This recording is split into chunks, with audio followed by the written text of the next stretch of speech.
గారు ప్రేమించి ఫోన్ చేసి తప్పకుండా రాష్ట్రంలో విషయం చెప్పాలని చెప్పేసి తప్పనిసరిగా గమనిస్తూ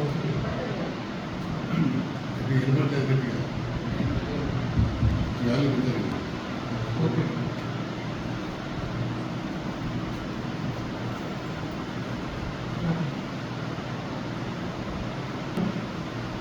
ఈ ఉదయకాలంలో సేవకులుగా మన దేవుని సందులో చేరి మరి దేవుని స్తుతించే భాగ్యం దేవుని మనకి ఇచ్చిన దేవుని పొందున్నాం. అంతేకాకుండా మరి వాక్యము జ్ఞానించుకునే భాగ్యం కూడా దేవుడు మనకు దయచేసినందుకు దేవుని పొందాలని చెప్తున్నాను.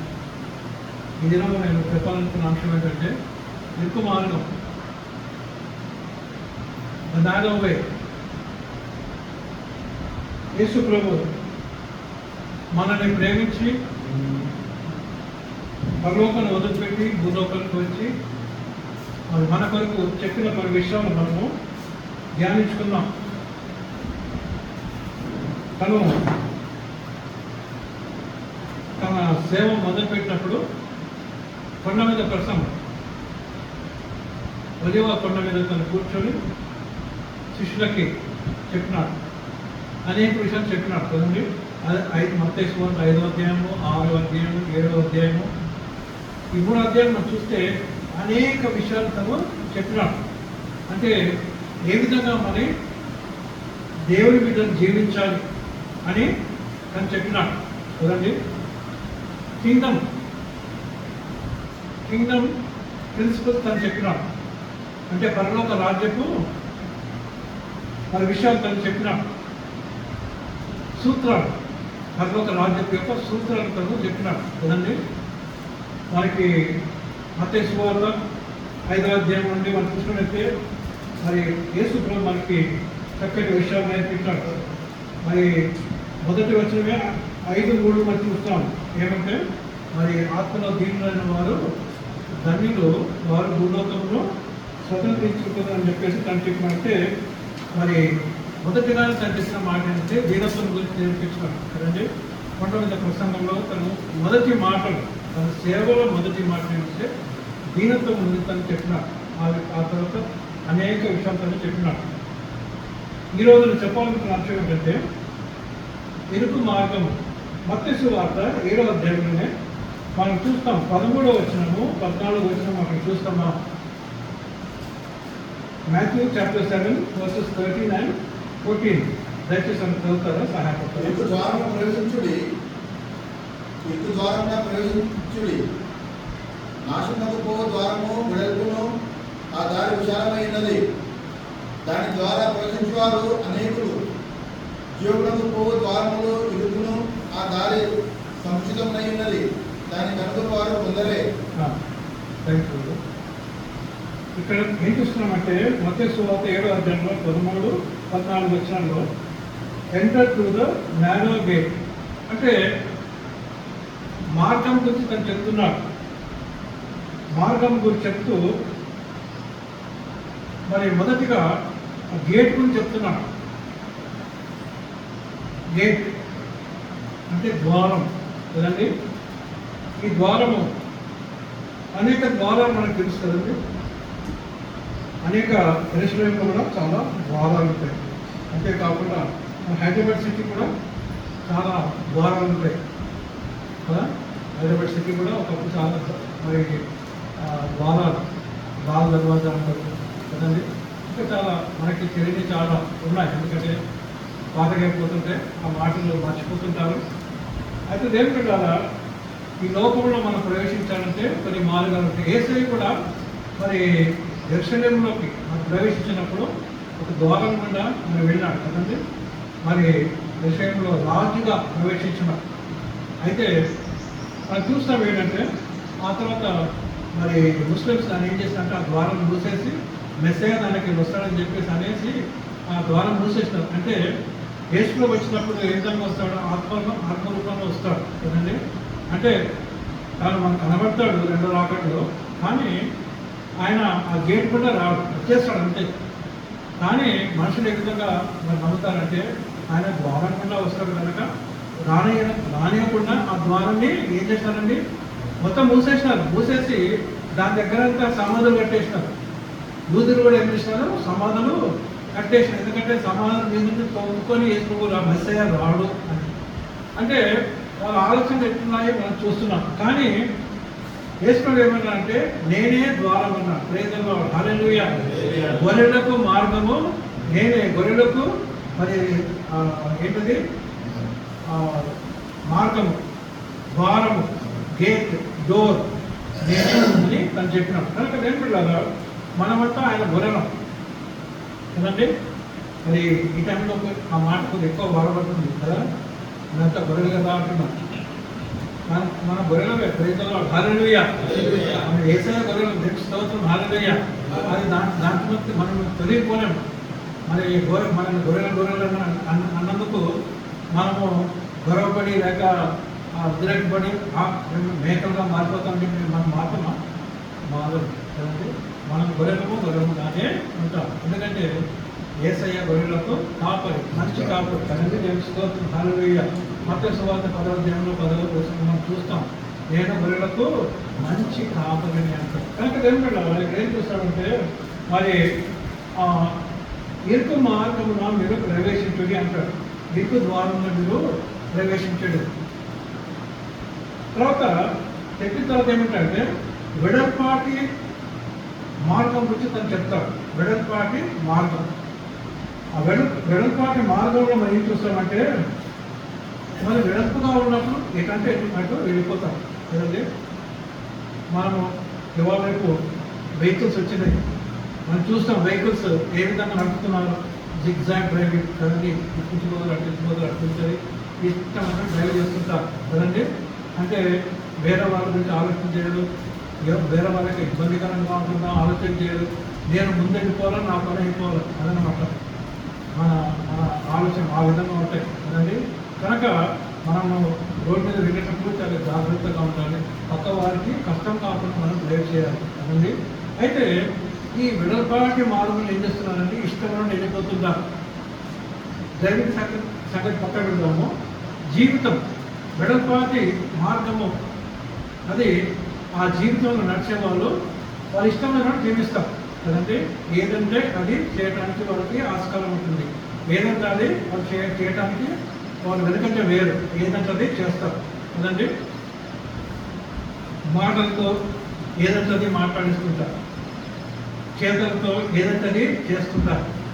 ఎవరిని ఒకరిని కొట్టాలంటే, హింసించాలంటే, బాధ పెట్టాలంటే, చంపాలంటే కూడా ఏం లేదు అని చేస్తారు. ఎందుకంటే ఆ మార్గము వెడల్పుది, ఎటంటే అటు వెళ్ళిపోవచ్చు, అబద్ధాలు ఆడవచ్చు, అది మోసం చేయవచ్చు,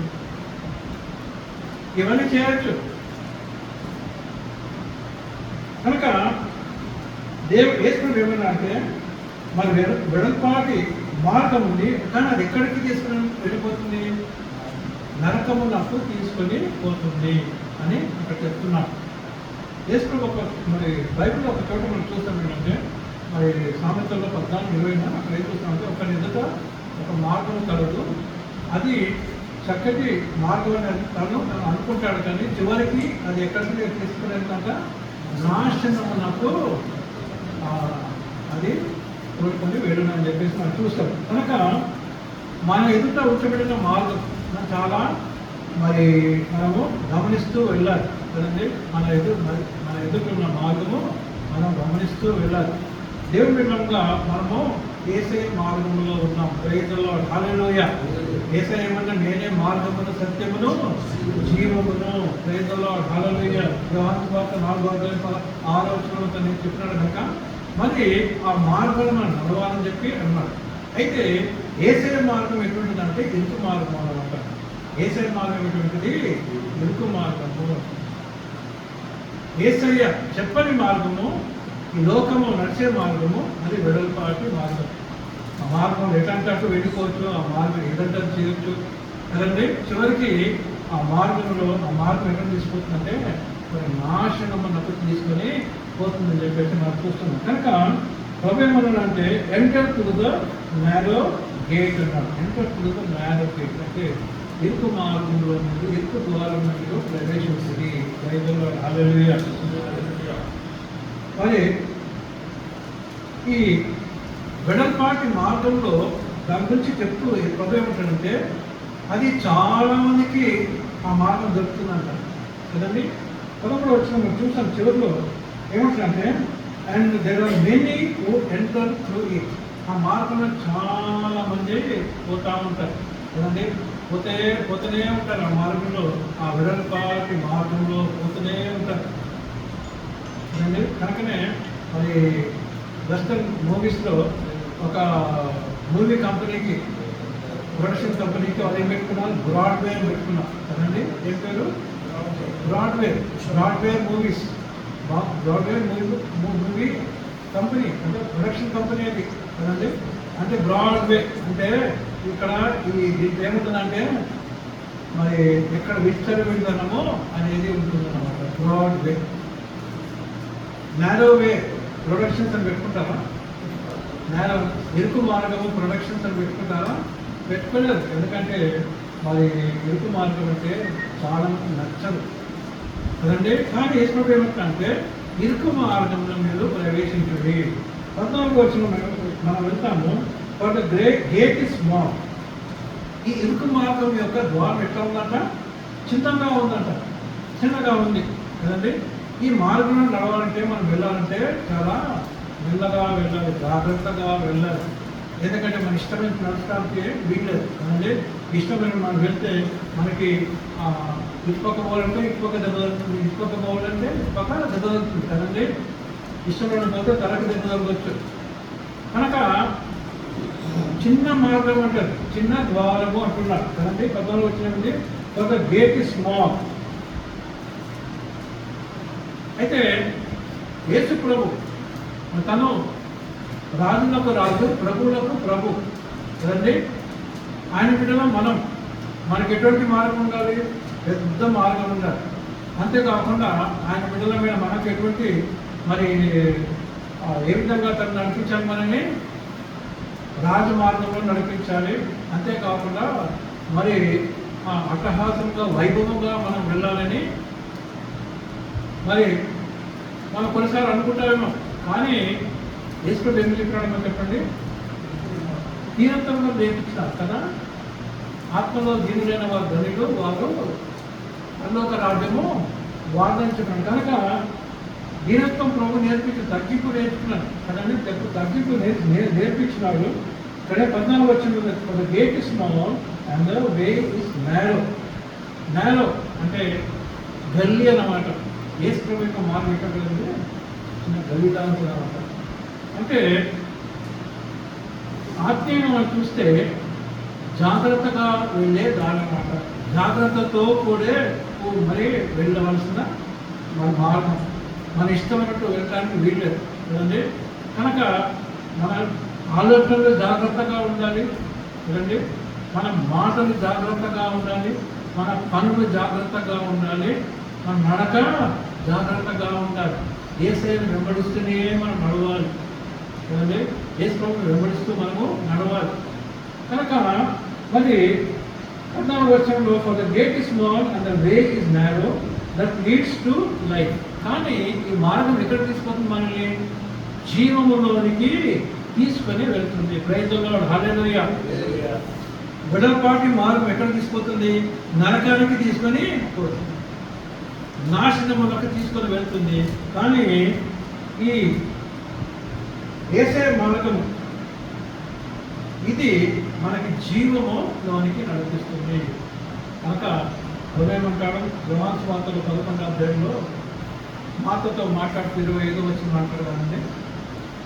పునరుద్ధానమును జీవమును నేనే అంటాడు. అంటే ఐఎమ్ ద లైఫ్. నేను జీవము నేనే అంటాడు. I'm the life. కనుక నా ద్వారా మరి వచ్చేవాడు, నా ద్వారా నడిచేవాడు జీవము కలిగి జీవిస్తాడు కదండి. కనుక లేకుండా మరి మన జీవితంలో ఈ విధంగా నడిచే సమయంలో మనకి ఎన్నో శ్రమలు వస్తాయి. పౌలు భక్తుడు తన జీవితంలో ఎన్నో శ్రమలు కదండి, ఎన్నో శ్రమలు తను మరి పొందుకున్నాడు. ఎందుకు చెప్తున్న దేవుడు మరి మనం చూస్తున్నాం కదా ఈ సమయంలో మరి మనము క్రైస్తవులని ద్వేషిస్తున్నారు కదండి. క్రైస్తవులను బాగా ద్వేషిస్తున్నారు. ఒకప్పుడు పాస్టర్స్ అంటే చాలా గౌరవం, మాస్టర్స్ అనే మాట రాగానే గౌరవించేవాళ్ళు. కానీ మాస్టర్స్ అనేది ఎట్లయిపోయింది? ద్వేషము, ఇంకా వీలైతే అవమానపరచడము, ఇంకా వీలైతే కొట్టి చంపడం కూడా ఇప్పుడు ఆ స్థితికి వచ్చేసింది కదండి. ఇప్పుడు ఆ స్థితికి వచ్చేసింది కనుక దేవుడు పాస్టర్స్ గారు సేవకులంగా మనం చాలా జాగ్రత్తగా ఉండాలి. యేసయ్య మార్గంలోనే మనము ఉండాలి కదండి. యేసయ్య మనకి మరి తన మార్గం మనకు చూపించినాడు. అంతేకాకుండా పౌరు భక్తుడు మరి మనకేం చెప్తున్నాడు? అనేక శ్రమలు పొందిన తర్వాతనే పరలోక రాజ్యంలో మనము ప్రవేశించాలని చెప్పి మనము చూస్తాం కదండి. అనేక శ్రమలు మరి పొందిన తర్వాత మనము పరలోక రాజ్యంలో మనము ప్రవేశించాము. కనుక దేవులారా ఈ ఇరుకు మార్గంలో మనం ఉన్నాము, ఇరుకు మార్గంలోనే మనము ఉండాలి కదండి. చాలా మందికి దీవెనలు దీవెనలు దీవెనలు అని చెప్పేసి మరి ప్రసంగాలు చేస్తుంటారు కదండి. దీవెనలు దేవుడు మనం ఆల్రెడీ దీవించినాడు. ఎక్కడ దీవించినాడు? ఎఫ్ఎస్సి పత్రికలో 1వ అధ్యాయంలో 1వ 3వ వచనంలో మనం చూస్తాం. దేవుడు మనల్ని దీవించినాడు, ఆల్రెడీ మనం దీవించినాడు. కానీ మనకైతే ఏమి కావాలంటే శారీరక సంబంధమైన దీవెనలు మనకు కావాలి కదండి. మనకి స్పిరిచువల్ బ్లెస్సింగ్స్ అని అక్కడ ఇస్తారు. ఎఫ్ఎస్సి 1st చాప్టర్లో ఫస్ట్ 3 వర్సెస్ మనం చూసినట్టే స్పిరిచువల్ బ్లెస్సింగ్స్ మనకి ఇచ్చినాడు. కానీ కొన్నిసార్లు మనం దేనికోసం ఆశపడుతుంటామంటే నాకు మంచి ఇల్లు కావాలి, నాకు మంచి కారు కావాలి, నాకు మంచి ఉద్యోగం కావాలి, నాకు అంతా మంచి కావాలి. కానీ వేసుకోవడం అన్నాడా? ఈ లోకమును మీకు శ్రమలు ఉంటాయి, ఈ లోకమును మీకు శ్రమలు కలుగుతాయి. అది అంటే సోదరులను చూస్తాం. ఆయన సేవ స్టార్ట్ చేసిన మొదటి టైంలోనే తను ఏమంటాడంటే 8వ అధ్యాయంలో 8వ వచనం 5వ అధ్యాయము 8, 9, 10 వచనంలో ఈ లోకంలో నాకు ఏమొస్తాయి? శ్రమలు ఉంటాయి, కానీ మీరు ఏం చేయాలి? ఆనందించుడి అంటారు కదండి. ఆనందించుడి కనుక యేసయ్య మార్గము మరి చిన్న మార్గం కదండి. ఆ మార్గంలో మనం నడవాలి. ఆ మార్గంలో మనకి ఎన్ని ప్రాబ్లమ్స్ వచ్చినా కూడా మనము వృత్తునే ఉండాలి కదండి. కనుక 14వ వచనం చూస్తున్నాం. Matthew 7:14 for the gate is small and the way is narrow that leads to life. కనుక యేసయ్య మార్గంలో మనం ఉంటే మనము జీవంలోకి వెళ్తాము. ప్రైజ్లో హల్లెలూయా. కనుక దేవుళ్ళారా మన సంఘాల్లో మన కలిసిన వాళ్ళకి, చేసిన వాళ్ళకి, బంధువులకి ఏం చెప్పాలండి? ఈ విషయాలు మనము చెప్తూనే ఉండాలి. బ్లెస్సింగ్స్ కాదు కదండి. బ్లెస్సింగ్స్ దేవుడు ఇస్తాడు, ఆల్రెడీ ఇచ్చినాడు. కానీ ఆత్మీయ బ్లెస్సింగ్స్ ఇంకా మన శరీర సంబంధం ఇవే కావాలంటే కదండి ఆ టైం ఇస్ ఓవర్ కదండి. ఆ టైం అంతా అయిపోయింది. ప్రభు రానే ఉన్నాడు, త్వరగా రానే ఉన్నాడు. కనుక మరి ఆయన త్వరగా వచ్చినప్పుడు మీద ఉన్నవాడు ఏం చేద్దాట? కిందికి రావద్దు, గౌరవ వచ్చి ఇంకా నా వస్తువులు తీసుకొని పోవాలని చెప్పేసి పొలంలో ఉన్నవాడు మళ్ళీ ఇంటికి వచ్చి నేను తీసుకోపోవాలని చెప్పేసి కాదు కదండి. ప్రభు రాగానే మనం వెళ్ళిపోతాం. కడపూల స్వరము అని మనము మొదటి తెస్సలోనిక పత్రిక 4వ అధ్యాయంలో 13 నుంచి 18 వరకు రేపు అక్కడ వెతుకుతాం. కనుక దేవుడా ఈ ఇరుకు మార్గంలో మనం వెళ్తే మనకేముందండి? మరి జీవము ఉంది, కానీ చాలా కొద్ది మంది దాన్ని కనుగొంటారు. క్లియర్గా రాసింది. వెడల్పాటి మార్గంలో చాలా మంది వెళ్తారు, చాలా మంది కనుగొంటారు. ఇరుకు మార్గంలో చాలా తక్కువ మంది దాన్ని కనుగొంటారు, దాంట్లో చాలా తక్కువ మంది వెళ్తారు. కనుక మన జీవితంలో జ్ఞాపకం చేసుకున్నాం ఏంటంటే దేవుళ్ళారా మరి ఎన్ని శ్రమలు, ఎన్ని ప్రాబ్లమ్స్ మన జీవితం వచ్చినా కూడా ఏం కావాలండి? మనం భయపడటానికి వీలేదు కదండి. యేసు ప్రభు యొక్క ప్రేమ నుంచి మనము వేరు కాలేదు కదండి. రోమియోల రాసిన పత్రిక 8వ అధ్యాయం 35 మనం చూస్తాం కదా. క్రీస్తు ప్రేమ నుండి మిమ్మల్ని మరి ఎడబాటు వాడు ఎవడు అని అక్కడ కొన్ని 7 విషయాలు మనం చూస్తాం కదండి. కనుక ఏమీ కూడా మనల్ని క్రీస్తు ప్రేమని ఎడబాపడు. కనుక మన జీవితంలో మనం జాగ్రత్తగా ఉందాం. మనము ప్రభువుని వెంబడిస్తూ ఎన్ని కష్టాలు ఇచ్చినా కూడా మనం ఆయన వెంబడిస్తూ ముందుకు వెళ్దాం. మరి అంతేకాకుండా మన సంఘాలు కూడా ఆ విధంగా మనం నేర్పిస్తూ ముందుకు వెళ్దాం. మరి దేవుడి కొన్ని మాట దీవించిన దాకా మరి దానికి అవకాశం పెట్టుగా నేను పొందనాలు. మరి దేవుడి దాసు తెలంగాణ బోనస్ దారుగా నేను థ్యాంక్ యూ.